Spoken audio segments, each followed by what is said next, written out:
Então, em meio à crise de hospedagem lá em Belém, foi toda uma controvérsia, né? Lula decidiu, a Folha de São Paulo mostrou isso, Lula se hospeda em barco com capacidade de hotel durante a COP30.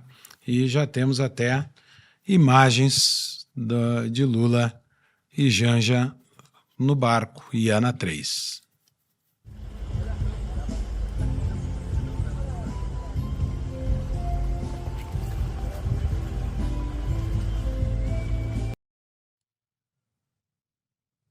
Tem mais um vídeo aí.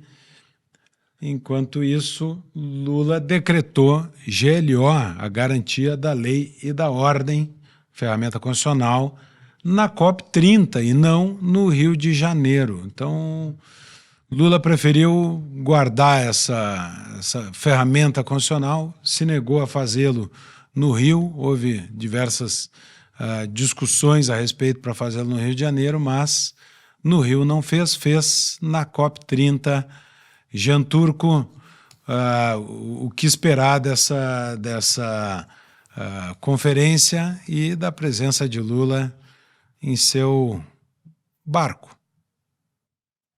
Só coisas ruins, muito gasto, que já deve estar tendo, e muita fala, muito blá blá blá, muita sinalização de virtude e nada de soluções concretas. Olha, eu me lembro quando, durante as Olimpíadas no Rio, a delegação dos atletas americanos ficou exatamente num barco, se não erro, na época foi um cruzeiro, né? No porto do Rio, e não ficou em um hotel. Aí, na época, teve todo aquele mimimi do povo carente, porque são estadunidenses, não querem se misturar com o povo, com a gente, etc e tal, blá blá blá. Será que agora vão mostrar toda essa xenofobia também, e essa raiva, essa carência, esse mimimi com Lula, que não quer se misturar com o povo, que não quer ficar na cidade, pisar no meio do povo, etc.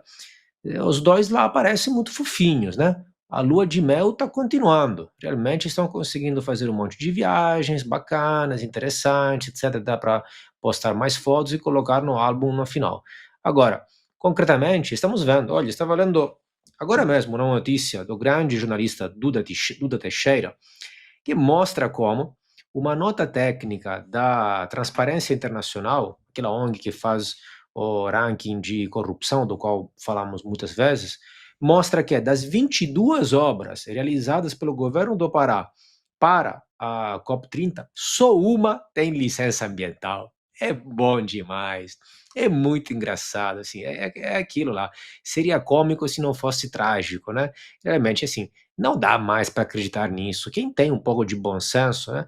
As COP são todas falidas e fracassadas. Existe a COP30 porque as outras COP29 fracassaram. Senão não existiria mais a COP30.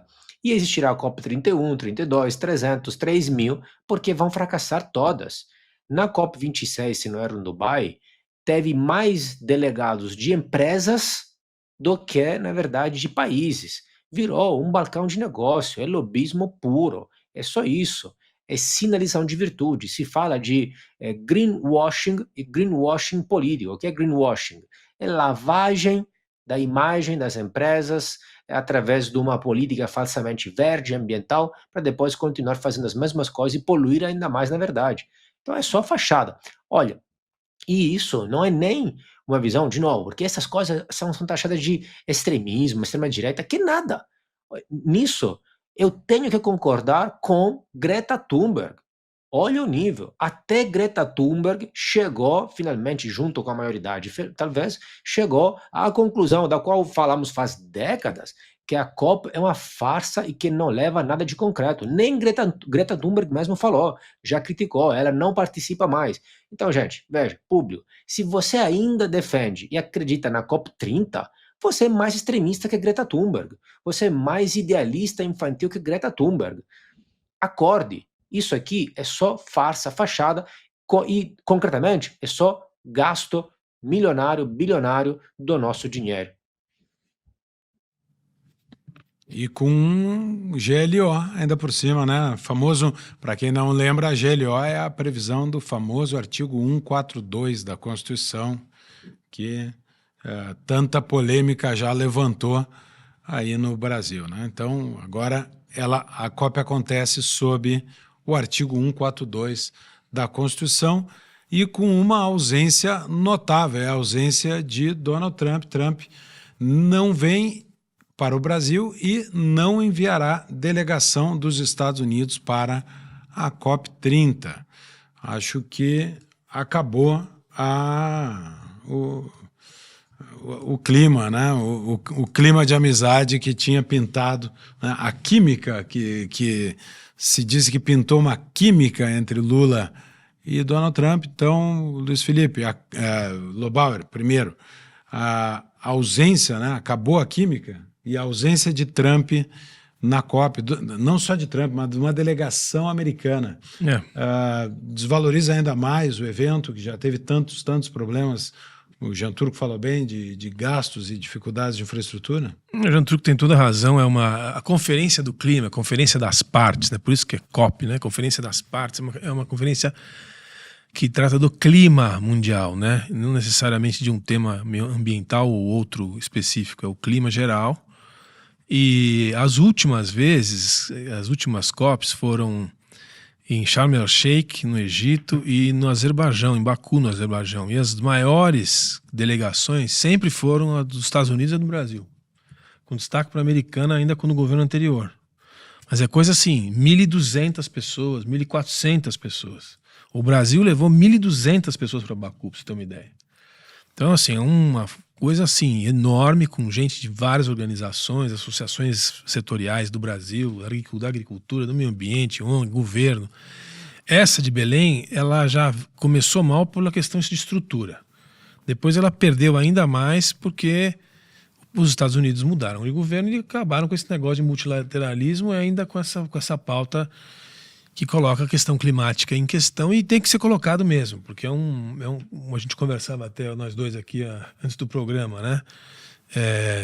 Essa questão climática tem que ser repensada. Tem muito livro bom, muito cientista de primeira linha que está repensando uma série de critérios sobre como calcular, sobre como avaliar, enfim, é uma coisa que virou uma histeria geral.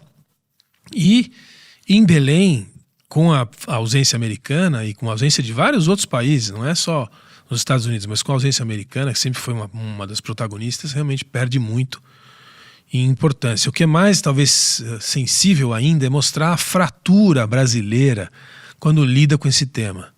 Eu estava hoje de manhã num encontro onde tinham várias lideranças da agricultura brasileira, onde se apresentou, o ex-ministro Roberto Rodrigues apresentou um relatório construído por toda a agricultura brasileira, por todas as entidades, mostrando a convergência da agricultura com o meio ambiente e como o Brasil é parte da solução do problema climático, seja ele qual for, porque a gente já tem energia renovável, tem matriz limpa, tem produção, captação de carbono em várias instâncias que não são reconhecidas lá fora, inclusive na pecuária.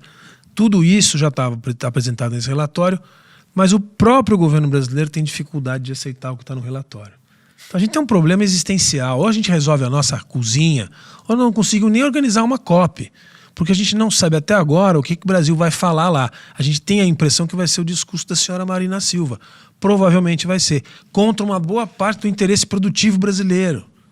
Vai jogar entre outras coisas, jogar nas costas dos brasileiros, da agricultura brasileira, uma responsabilidade sobre emissões que não são dela, por uma questão técnica e de avaliação metodológica que não se aplica. Então, olha o tamanho do problema que a gente criou para nós mesmos, entende? É isso que atrapalha. Nós vamos ver, provavelmente vai ser aquele show de horror com foto de índio, quilombola, francês, etc. Mas de essência, de material técnico e de posicionamento de liderança de uma potência agroambiental que o Brasil nós não vamos ver nada.